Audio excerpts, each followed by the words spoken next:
everybody, Gina DeLuca here. Okay, I have been doing some work on my studio, not so much in my studio, but on my studio. And I actually have like a flat-ish work surface now. It's not perfectly level, but man, is it better than what it was. It was like hills and valleys because I have 3 folding tables set up here. Which made it really difficult because I can only have one painting drying at a time because I can't move it because then it's not level the same place and it has to sit in the exact same spot. Anyway, that's all solved. That has been a major headache for me. And I have one more project to do in my studio to get it organized again. And hopefully that leads to being inspired a bit more. And so sometimes, you know, if you're feeling like you're in a funk, rearrange your workspace. You know, do something to zhuzh it up a little bit, and sometimes that helps. And so trying to fix some things in here to make it easier and less of a headache. So today we are going to do another flower spiral pour, but I'm going to be using some this Little Piggy Pigments. I have Persephone and I have Psych. I may or may not use this. I'm still on the fence if I want to put it in there or not. Probably will. But the other colors we have going here. DecoArt Americana Decor Metallics in Sapphire. This color here is Liquitex Basics in Quinacridone Magenta, mixed with some DecoArt Americana Decor Satin Enamels in pure white. And there is a bit of the artist Loft Aqua Green added to that. It makes it a bit more muted of a color. Let me see if I can show you the difference here. So that's the difference. If we can, can you see that? I don't know. It's so, I still need to work on my lighting. But this has more of a purple-ish color. So what happens is, I'm trying to see if I can get a good angle for you. If you add green to pink, you get a shade of purple. There's blue and green, but you get a muted purple. So this color, this background color, is Liquitex Basics Titanium White with some magenta and the aqua green added to it. And so you can see this makes a very pale purple.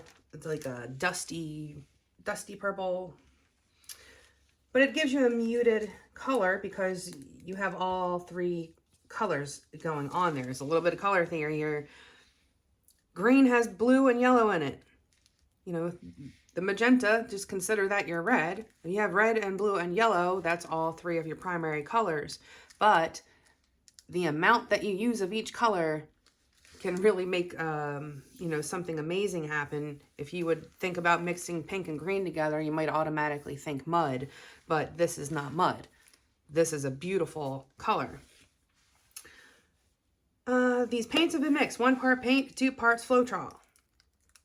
The pigments are, I do enough JoSonja gloss varnish to cover the bottom of my cup. I add the pigments while wearing a mask. Absolutely wear a mask when you are working with pigments. Never, ever, ever skip that step. If you get those pigments in your lungs, it's not coming out. It's fine particulate and it gets stuck in your little vessels in there. Your little raviolis, as I used to call them when I was a kid. Yeah, so you definitely want to wear a mask while you're working with this. When you have studio lights on and you're working with these pigments, you can see it floating in the air. That will get into your lungs. So always be safe with that. So JoSonja varnish, pigment, and I added a bit of golden regular gel. This is the matte version, to thicken it up to the point where it was like tube paint. And then I added Floetrol to that. Then once I have all of those mixes, if it needs to be thinned, you can use water or a 10% Floetrol, 90% water mix. And this is the consistency that I am working with. This is about a 2 on my consistency scale. It does make a mound, but it disappears quickly. And it's making a nice, thin, even stream off of my stick. If your stream is not even, if it gets thin and then thick, your consistency is inconsistent and you need to keep mixing. Before we get started, have you seen the Fluid Art Inspiration cards? If you have, you can fast forward about a minute, but if you have not, what we have are 52 cards. There are 42 technique cards, and each technique card has an associated video here on YouTube that gives you all of the information that you need. The exact paint brand, color, consistency, the recipe, and of course the technique, all of the things that I can't fit onto a card. This is a picture of the painting in that video. This box contains a tip for that particular technique. And here at the bottom, you have the color palette that was used in this painting. And then these two boxes can be used together as the basis of a 2-color palette, or you can build off of those colors. There are also 8 bonus color palette cards. Each one has 5 color palettes. You can use all of the colors or just some of the colors. Mix and match the bonus color palette cards with the technique cards, and you have more combinations than you could ever paint in a lifetime. These are available at my website, ginadeluca.net, and also at amazon.com. This little contraption that I have here, I got from the paintpourstore.com. This is part of a 2-piece set. I'm just using this piece of it, but it gives you these awesome flower shapes, and they have lots of other styles to give you different patterns. If you use code GINA15, you get 15% off. So if you wanted to give this a whirl, that's where you get this contraption. The first thing I'm going to do is put some of my paint in my cup. I always like to make sure that I have enough for my pour.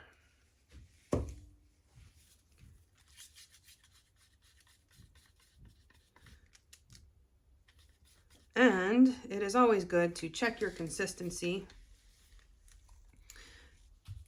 before putting your paint in your cup. The sauce may thicken upon standing, and I will, even if I just check the consistencies, check them again before I add to my cup. I'm going to lay down a base coat here. You'll notice I've already covered my edges. The way that I mix for a straight pour, which is basically what this is because I'm going for cells. Oh, that was a whole hunk of something. And I can tell you what it's not. That ain't no burning love right there. That is just a big old hunk of schmutz. All right, I think I got it.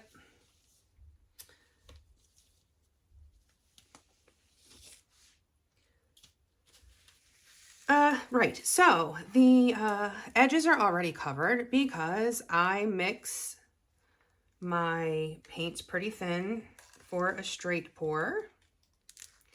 And also I am using Floetrol, and that combination does not give you the greatest coverage on the sides of your canvas. And so if you find that some of your canvas is kind of showing through on the sides, that could be why. And that is why I cover my edges first. It is easier for me to just paint the sides ahead of time than it is for me to try to come back and do it later, especially when I'm doing a custom blended color like this. Trying to match this exactly would be a challenge and time consuming, and it's just so much easier to just take that 2 minutes to cover your edges beforehand.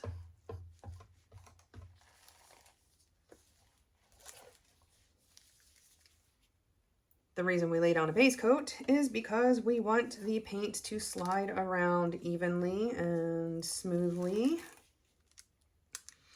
Something has to stick to the canvas first, and if it is not your base coat, it's going to be your poured puddle, and then the edges stick and the center of the puddle rolls over top of the edges, and you can lose some really cool stuff. Sometimes the coolest stuff happens on the edges, and you want to be able to keep that if you want. I try to do things to give myself the most options later and the least amount of work for touching up and such. Gonna pop any bubbles that are in this base coat, and there are always. This is a reason that I use a base coat that is a color that is in my painting. If some of these bubbles survive the torching process and they decide to come up later, they will bring paint with it. And if it is not a color that is in your painting, it's going to stand out, and it's going to be something that you might want to have to touch up later. And again, I don't like having to do that. So I'm going to put some paint in my cup. I'm going to check my consistencies before I get cracking here. So this first color is the Persephone pigment, and I am just going to lay this gently.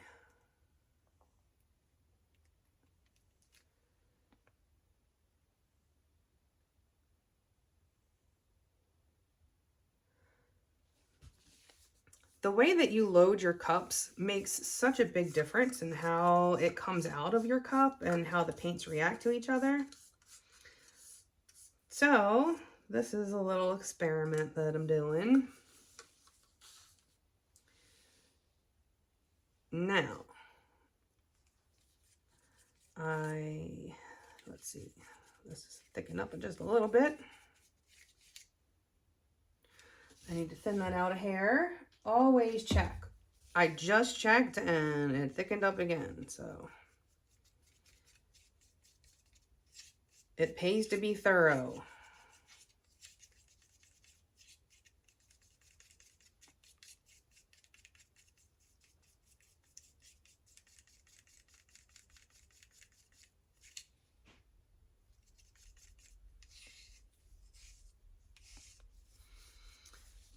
So this pinkish color, I'm actually going to pour from up high and let it sink.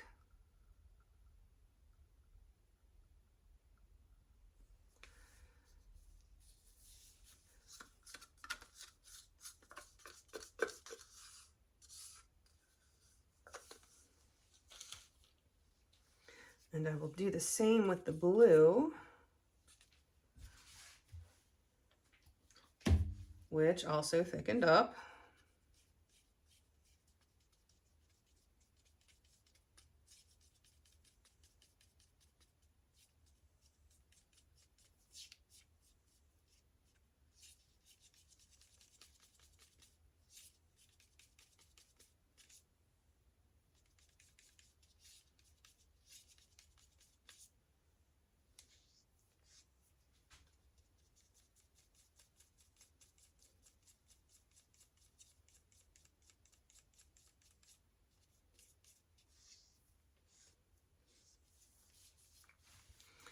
Doing the same with the blue, pouring from up high, allowing that to sink.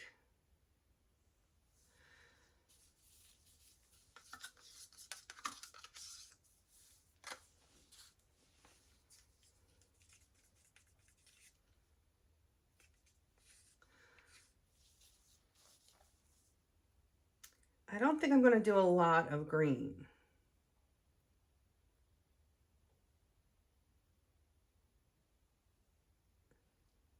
I did about half of that.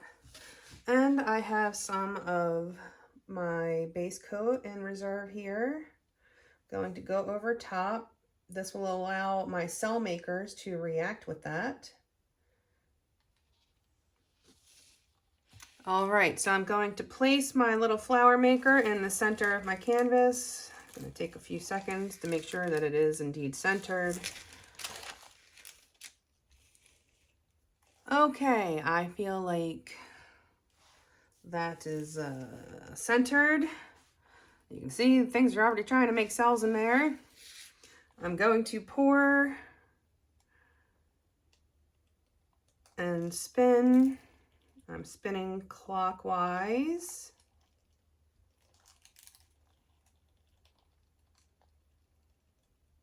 Trying to not go faster than what the vessel can handle.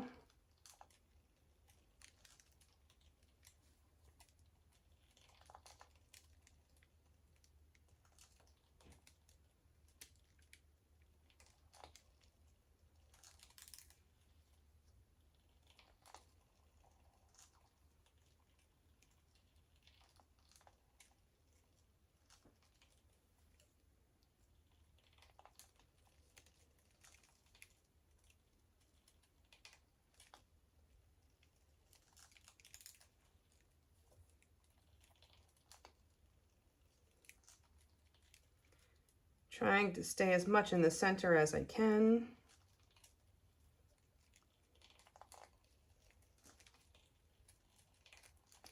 When you get towards the end of your cup, getting closer can kind of give you a bit more control.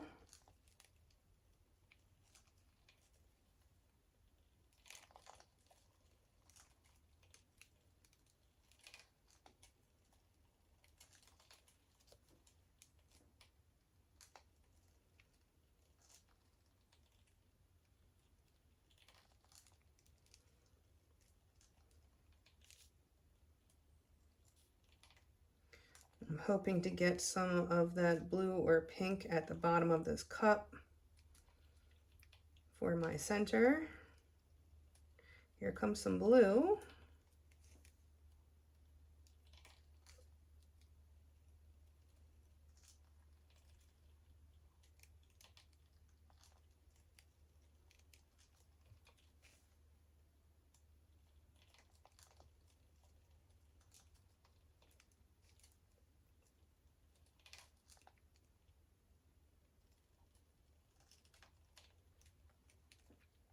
The color that,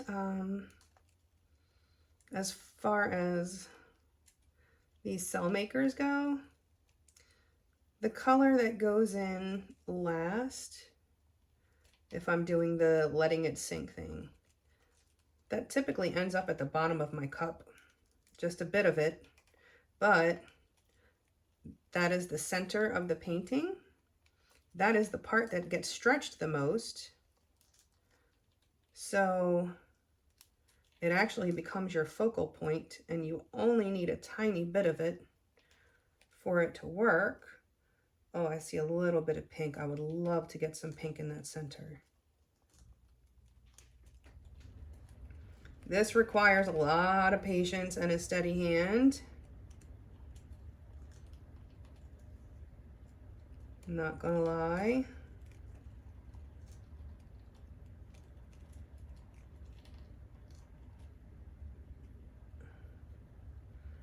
Come on, pink, you can do it. It's coming out so...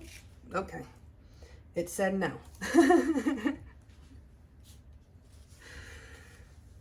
Okay. Well, I've got some very cool stuff happening here.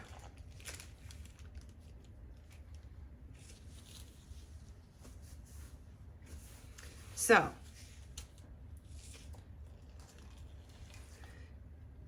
do I want to spin it and accentuate these little loop-de-loops coming out here? Before I take this off, I think I do. It's already starting to do it, so I am going to do that. I'm going to pop some of these bubbles first.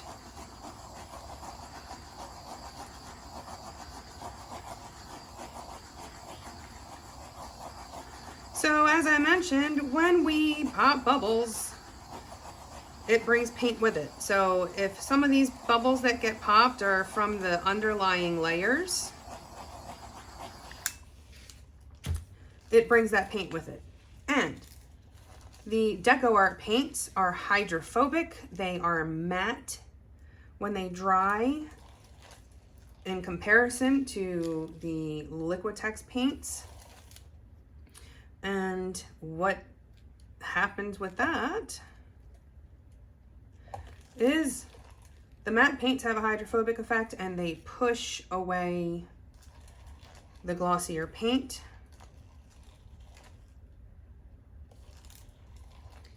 And it gives you cells. So as those little cells pop up, it's going to push the other paint away. It might start off the size of a pinhead because it came up from an air bubble, but because it's hydrophobic, it is going to push the other paints and give you cells. Popping more bubbles.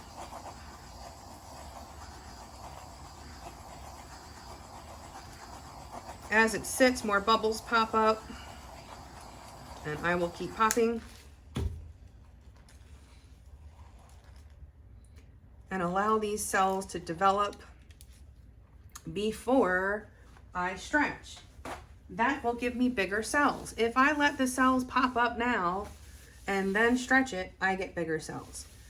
I could stretch it right away and probably still get cells, but they're not going to be the same. They're not going to get stretched and get that cool 3D effect that you can sometimes get. Okay, I'm already starting to spin off the edge a bit here. I'm gonna move this a bit in this direction because this is the only side that's not tilting off yet. So that's going to be the side I'm going to focus on pushing off first. If you think of this like one of the merry-go-rounds at the playground, if you're in the center, you're not really getting pulled, but if you are on the edge, you get pulled a lot more. Okay, what I need to do now, I can see that this is kind of coming off the edge in a weird way. I'm going to touch up my sides because it looks like they dried up just a hair. That can happen. Get a little skin on it and then it doesn't want to flow over the edge as easily.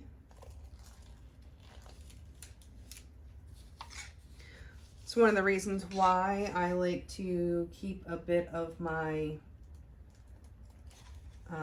base coat in reserve.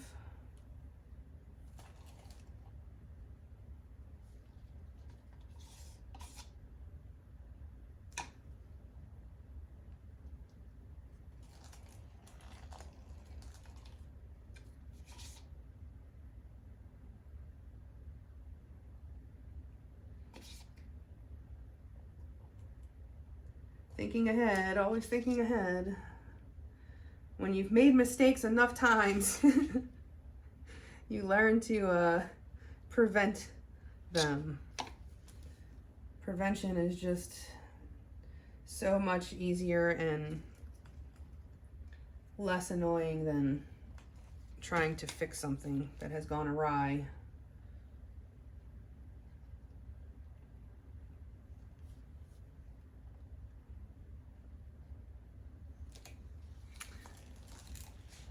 Okay.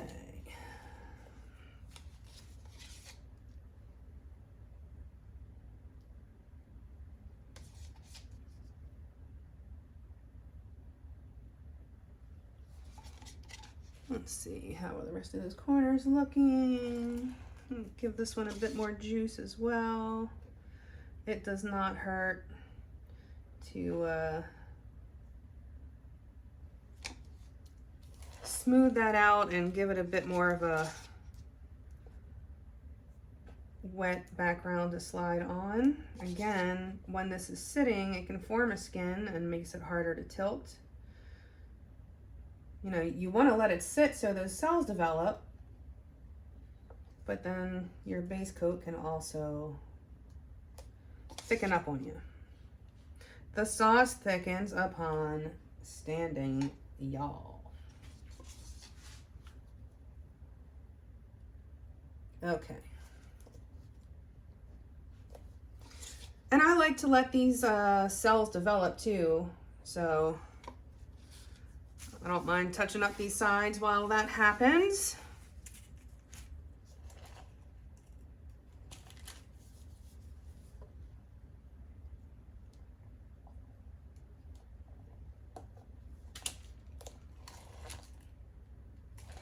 Well, this is looking very pretty so far.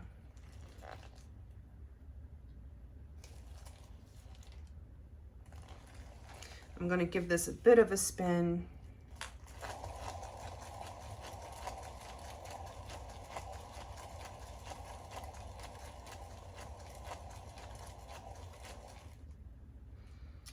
See, when I say there's really cool stuff that can happen on the edges, what is happening here is beautiful. But that's probably going to get spun off because I can't have this much paint on my canvas. I can't, you know, you can't leave it with that much paint. You risk it cracking. Bad things can happen.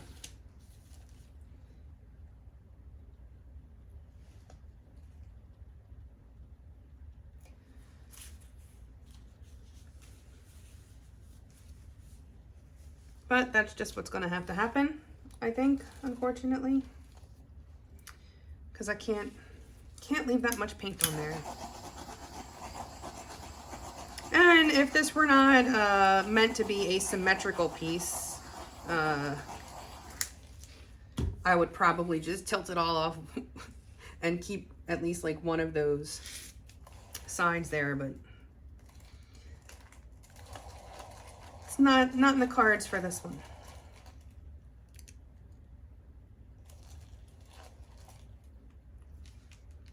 All right, I'm gonna take this off now.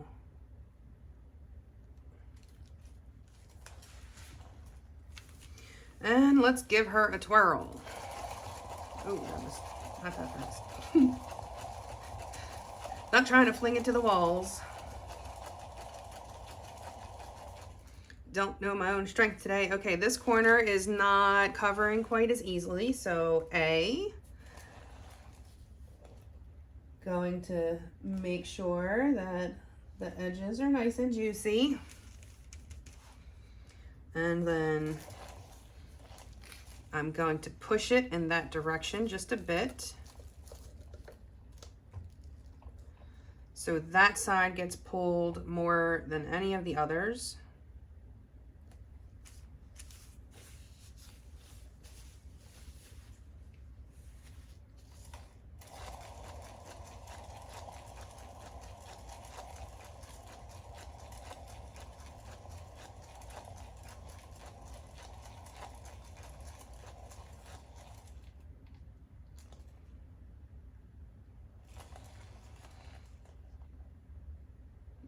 It's getting there. I think I'm just going to take some of these drips and give that a cover. Just going along with the line that's already there.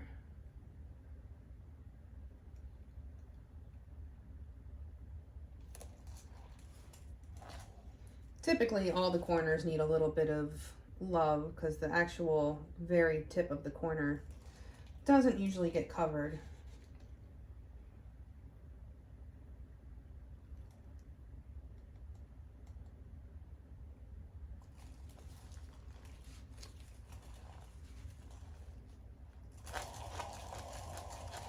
And give it another spin. That helps to blend it out a little.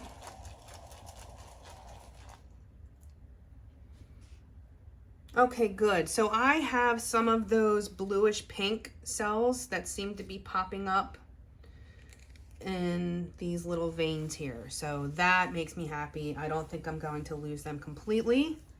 I think I'll get more.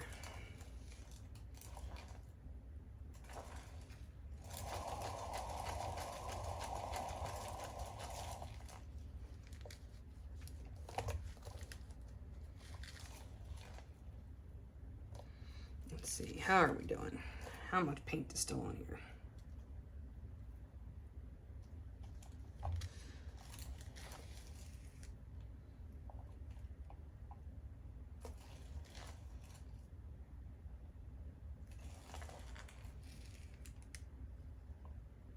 These colors are very interesting together. It's very, the center is kind of, has a very glowy effect. Very interesting.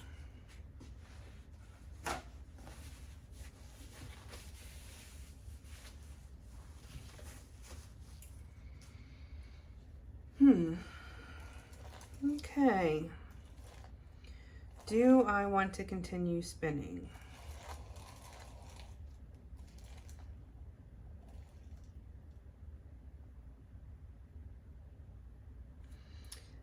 I think I want these to come out a little bit.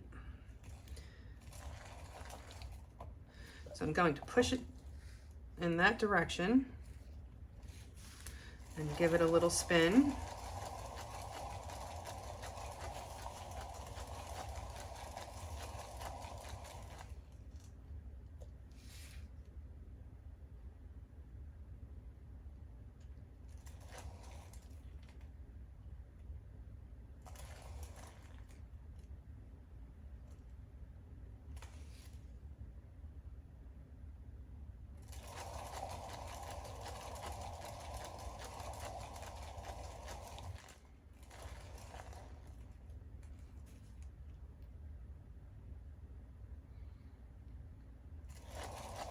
Just a hair.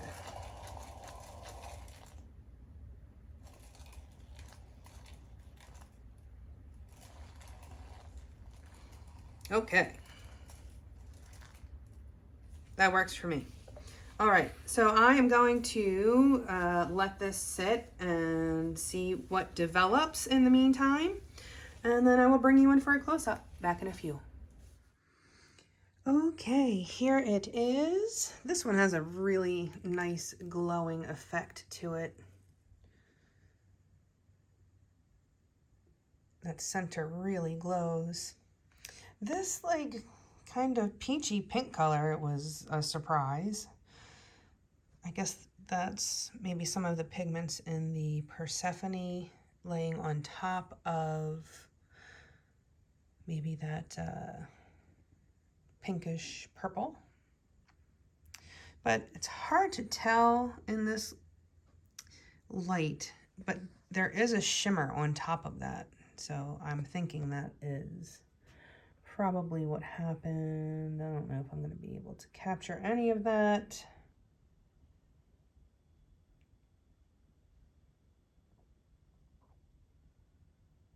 But there is some very cool stuff going on.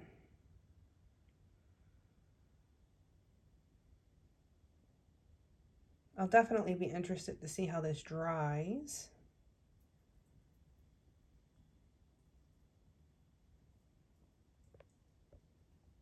There's some cool 3D things going on in some of those cells.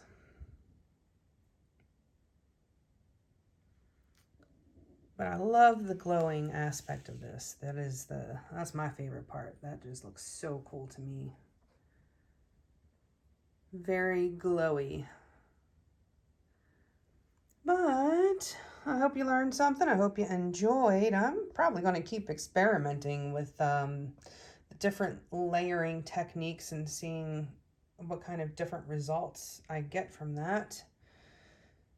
But please do like, share, and subscribe. If you are subscribed, make sure you have clicked that bell so that you receive notifications like 0.001 or 3 or something. Very tiny amount of my viewers are actually seeing my videos. Most of it is first-time viewers. So something is going on with that. So be sure to click that bell and be notified of all. Check out the description box below for links to my PayPal tip jar if you feel so inclined, my affiliate links, DecoArt being one of them, Paint Pour Store, and this Little Piggy, the Fluid Art Company. Lots of affiliate products in this one.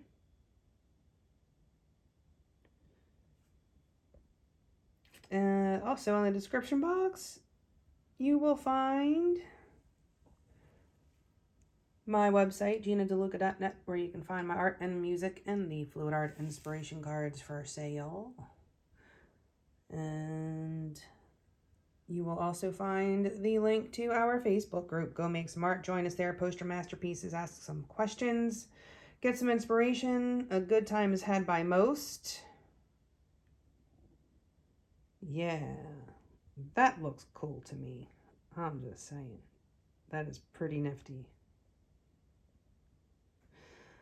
All right, that is it for me for today, y'all. I hope you have a beautiful day. Now go make some art.